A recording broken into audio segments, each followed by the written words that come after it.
ये one shot वाली दुनिया से बाहर निकलो, वरना वन शॉट का मतलब क्या होता है, या तो हुआ नहीं तो चला तो चांद तक, नहीं तो शाम तक। एंड मैं माइंड यू, मैं तुमको लिख के दे रहा हूँ, इस साल जो बिट्स 2026 होने वाला है, 200 से कम पे एडमिशन, भले सीट खाली रह जाएगी, एडमिशन नहीं होगा। हेलो एवरीवन, कैसे हो आप लोग? मेरा नाम है आरव प्रताप सिंह एंड मैं बिट्स पिलानी पिलानी कैंपस का 4th ईयर का स्टूडेंट हूँ। एंड गेस व्हाट, मैं कहाँ खड़ा हूँ अभी? ये है बिट्स पिलानी का एडमिशन डिवीज़न। यहाँ से इंडिया के अंदर जितने भी बिट्स के कैंपसेस हैं, वहाँ का एडमिशन यही लोग हैंडल करते हैं। यहाँ से आपके क्वेश्चंस बन के आते हैं, यहाँ से आपका सीटिंग प्लान, आपका एडमिशन के रिलेटेड हर एक क्वेरी।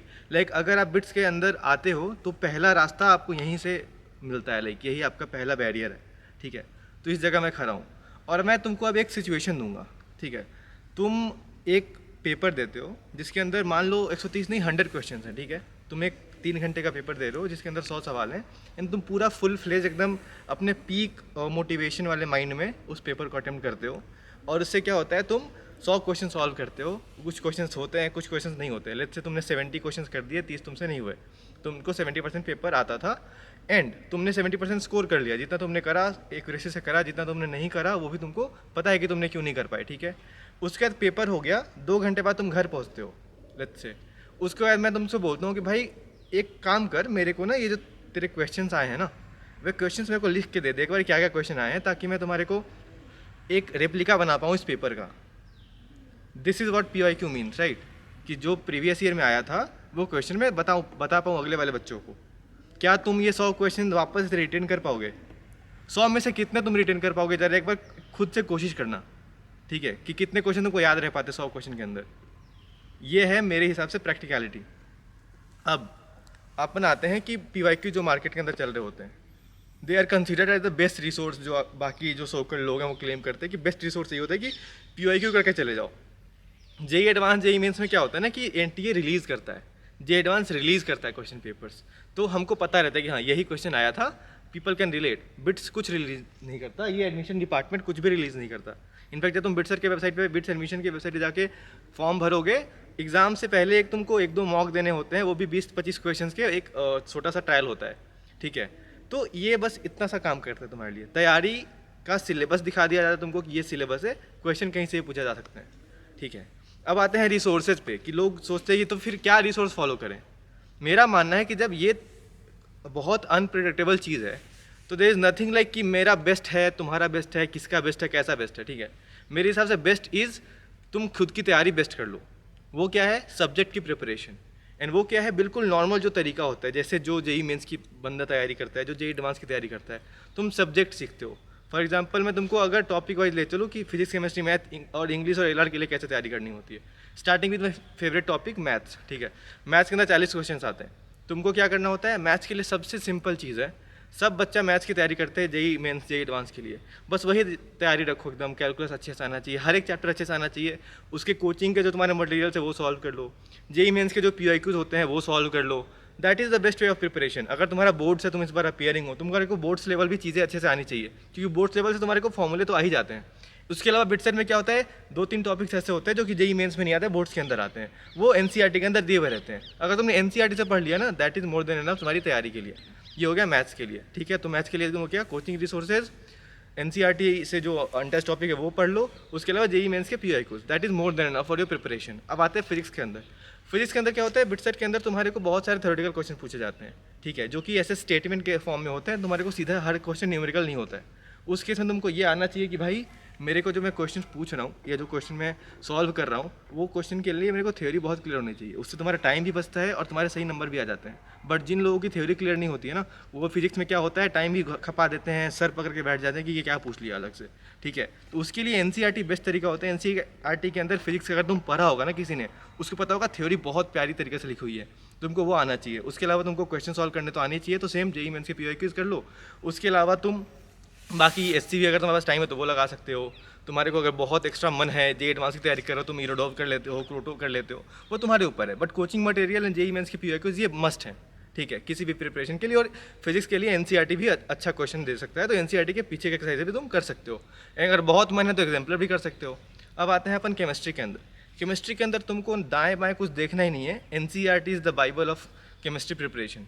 तुमको NCERT part A part B, physical के लिए, इनऑर्गेनिक के लिए, ऑर्गेनिक के लिए, सब के लिए NCERT मोर देन एनफ है, ठीक है। ऑर्गेनिक में कुछ चीज़ें ऐसी होती है जो डिटेल में नहीं होती हैं एनसीईआरटी के अंदर, तो उनके मैकेनिज्म तुम कोचिंग के नोट्स वगैरह से पढ़ सकते हो।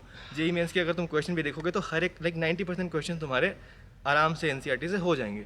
तुम 90% में कमांड करो, बाकी 10% तुम जब क्वेश्चन सॉल्व करोगे ना जेई मेंस के पीवाईक्यू, तो जो एक्स्ट्रा आते हैं वो तुमको वहाँ से मिल जाएंगे।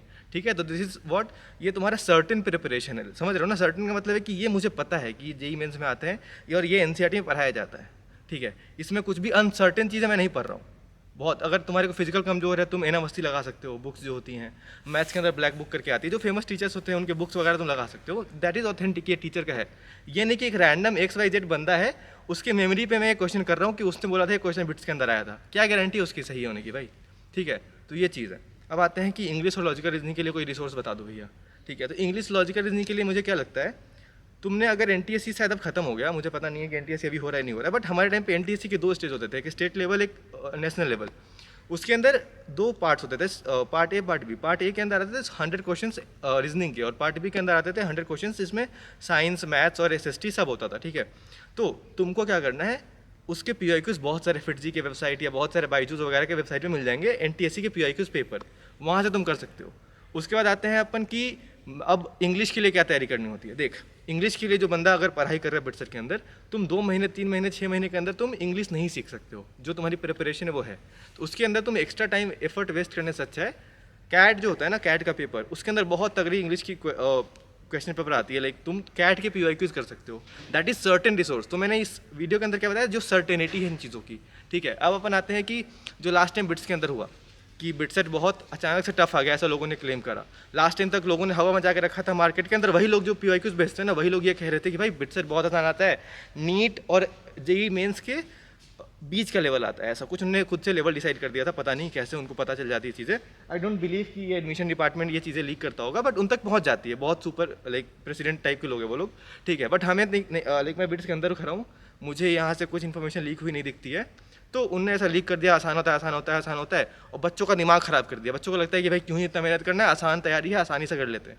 फिर पेपर आ गया टफ और सब बर्बाद हो गए कि भाई क्या हो गया मेरे साथ। बिट्स को लोग गालियाँ दे रहे हैं कि तुमने टफ क्वेश्चन पूछ कैसे लिया। अरे भाई तुम तैयारी ठीक से करो, कट ऑफ तो भी तो नीचे गया। अगर तुम्हारी तैयारी ढंग की होती, टफ पेपर में सबको कम नंबर आते, तुम्हारे भी कम नंबर आते।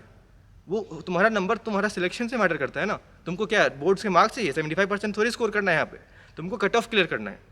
जब पेपर टफ आएगा कट ऑफ कम हो जाएगा, बहुत सिंपल सी बात है। इसलिए ये भटकावे से दूर होकर निश्चित चीज़ों पे, सर्टेनिटी पे तैयारी करो, जो तुम फिक्स चीज़ों पे काम कर सकते हो। जेई मेंस के पीओके तुमको पता है कि एनटीए रिलीज कर रहा है, एनसीईआरटी तुमको पता है कि एनसीईआरटी इंडियन गवर्नमेंट ने बनाया है प्रॉपरली। बहुत सारे विद्वान टीचर्स ने, जो यूट्यूबर्स हैं ना, उनसे 50 गुना ज़्यादा विद्वान लोगों ने मिलकर एनसीईआरटी वगैरह लिखा हुआ है। ठीक है, तो ट्रस्ट देम। HC वर्मा यार, तुम इतना बड़ा टीचर है, उससे तुम फिजिक्स सीख सकते हो। वो हो गया। ये एन अवस्थी वगैरह, अवस्थी सर वगैरह लोग बड़े बहुत बड़े टीचर से 50 साल से पढ़ा रहे हैं, उनसे तुम ये बुक्स वगैरह उनके रिकमेंडेड पढ़ सकते हो। ठीक है, एक RC मुखर्जी करके बुक आती है केमिस्ट्री की, वो पढ़ सकते हो।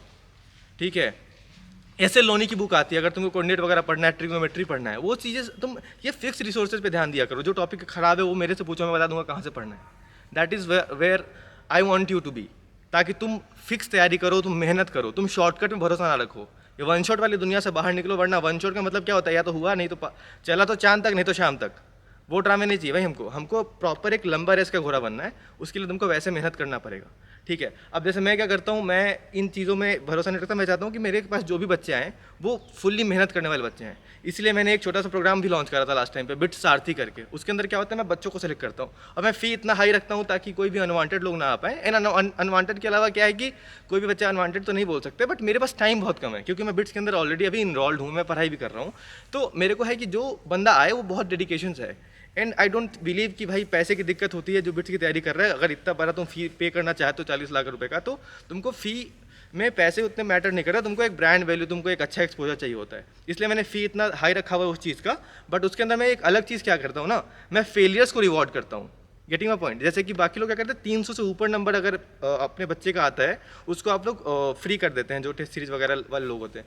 मेरा है कि भाई 300 से जो ऊपर अगर आ रहा है उसको तो मैं फ्री करूंगा ही, बट जिसके अगर 200 से कम नंबर आ रहे हैं ना बिटसर के अंदर, उसको मैं वो करूंगा, 50% रिफंड कर दूंगा, क्योंकि वो मेरी जिम्मेदारी बनती है कि अगर मेरे से बच्चा जुड़ा हुआ है and he has taken the paid service of mind, तो उस केस में उस बच्चे का अच्छा होना चाहिए। अगर नहीं दे पा रहा हूँ मैं अच्छा, तो कहीं ना कहीं मेरे अंदर भी कुछ कमी है। 50% उस बच्चे की भी गलती है, इसलिए उस बच्चे का फी तो मैं कैसे कर दूँ, बट मेरी जो कमी है मैं उसका रिम्बर्स करने के लिए रेडी हूँ, इसलिए मैं 50% रिफंड करता हूँ जिसके 200 से कम नंबर आते हैं। एंड मैं माइंड यू, मैं तुमको लिख के दे रहा हूँ, इस साल जो बिट्स 2026 होने वाला है 200 से कम पे एडमिशन, भले सीट खाली रह जाएगी, एडमिशन नहीं होगा, ठीक है। ये मेरे से लिख के ले लो तुम, ये तुमको बात कोई नहीं बताएगा, बट मैं बता रहा हूँ। तो ये चीज़ है, मैं इसकी अकाउंटेबिलिटी लेता हूँ, इसलिए मैं वो बिट्स आरती का प्रोग्राम लॉन्च कर रहा हूँ। एंड लाइक बहुत लोग जो जुड़े हुए हैं वो खुश हैं, जो लोग खुश नहीं हैं उनको हम उससे बाहर भी कर देते हैं 1 महीने के अंदर। That is how I want to deal with it, ठीक है। तो ये चीज़ है, उसके लिए अगर तुम अप्लाई करना चाहते हो तो गूगल फॉर्म का लिंक डिस्क्रिप्शन में होगा या पिन कमेंट के अंदर भी होगा, वहाँ से तुम अप्लाई कर सकते हो। बट मेरा मानना यही है कि भाई मेहनत करना पड़ेगा तुमको, दिन के अंदर 10 घंटे 12 घंटे मेहनत करना पड़ेगा। अगर वो कर पा रहे हो ना तभी जाके बिट्स में आने का सपना देखना, वरना चुपचाप कहीं रैंडम जो टीयर 2 टीयर 3 में देख लो अपना, अपने माता पिता किसी का भी टाइम वेस्ट मत करो। बहुत साफ सीधी बात है भाई, ठीक है। अगर तुमको ये बात अच्छी लगी है तो चैनल को सब्सक्राइब कर देना, एंड अगर अच्छी नहीं लगी है तो फिर भाई बाकी सारे बहुत सारे वीडियोज़ हैं तो तुम वो सब देख सकते हो। जय हिंद, जय भारत।